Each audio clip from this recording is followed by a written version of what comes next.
Pemirsa, Anda kembali menyaksikan informasi terkini Jambi 28 TV bersama saya Agus Sorenabar.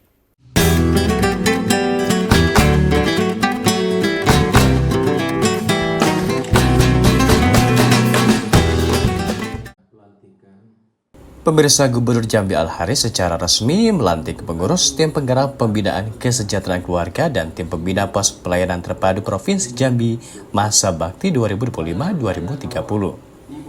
Pelantikan yang ditujukan untuk meningkatkan taraf hidup dan kesejahteraan masyarakat di seluruh daerah sesuai misi pemerintah pusat itu dilakukan di Auditorium Rumah Jabatan Gubernur Jambi. Gubernur Al-Haris mengatakan pemerintah pusat kini telah menekankan pentingnya peran posyandu sehingga program ini akan dilakukan dengan lebih spesifik di seluruh wilayah. Penerapan 6 bidang standar pelayanan minimal pada program posyandu mulai dari pendidikan, kesehatan, pekerjaan umum, perumahan rakyat, ketentraman, ketertiban umum hingga perlindungan masyarakat dan sosial menjadi target yang harus mampu dijalankan dengan baik di daerah. Sementara itu, tim penggerak PKK menjadi bagian penting dari pemerintah, baik pusat hingga daerah untuk mendorong suksesnya program-program pembangunan sampai ke setiap rumah masyarakat. Nah, ke depan pemerintah melihat bahwa pentingnya posyandu ini, terutama dalam pencegahan stunting. Dan hari ini pemerintah fokus semua ke gizi, ya kan? Nah, ini juga tujuannya bagaimana desa itu bangkit, punya penghasilan, dan pada akhirnya membawa rakyatnya sejahtera. Nah, ini sebenarnya.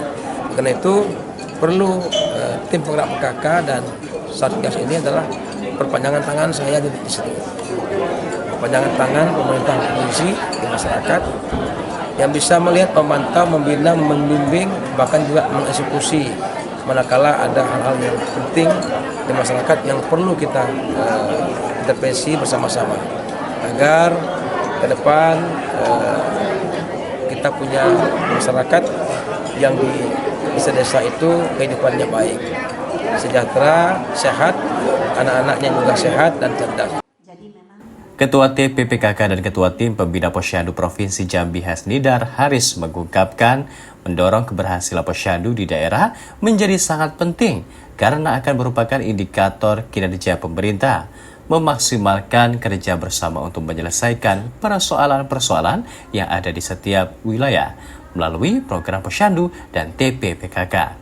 Harus diupayakan untuk memberikan penyelenggaraan layanan yang baik bagi masyarakat. Supaya kita lebih perhatian lagi ke titik-titik yang mungkin kalau ada yang misalnya lokus stuntingnya banyak misalnya, jadi kita bersama-sama keroyokan di situ dalam melaksanakan pelayanan ke masyarakat. Sebenarnya pekerjaan yang lama sudah terencana dan sudah dilaksanakan juga sebelumnya. Tapi ini perlu kerjasama supaya hasilnya optimal. Fokus utama tetap stunting ini Bu, untuk posyandu? Sekarang kalau dulu memang stunting itu di bidang kesehatan.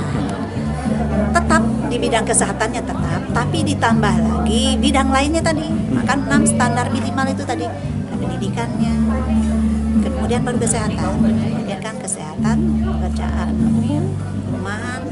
Maka tadi kalau kita lihat PU misalnya masuk di posyandu, artinya mungkin bisa jadi suatu wilayah misalnya dikarenakan kurangnya air bersih, mungkin jadi kesehatan masyarakat di situ kurang baik, seperti itu.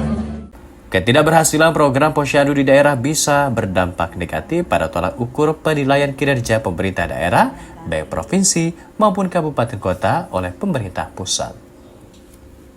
Pemirsa, demikian informasi untuk saat ini dan nantikan kami kembali dengan informasi terkini lainnya. Saya Agus Sorenabar, sampai jumpa.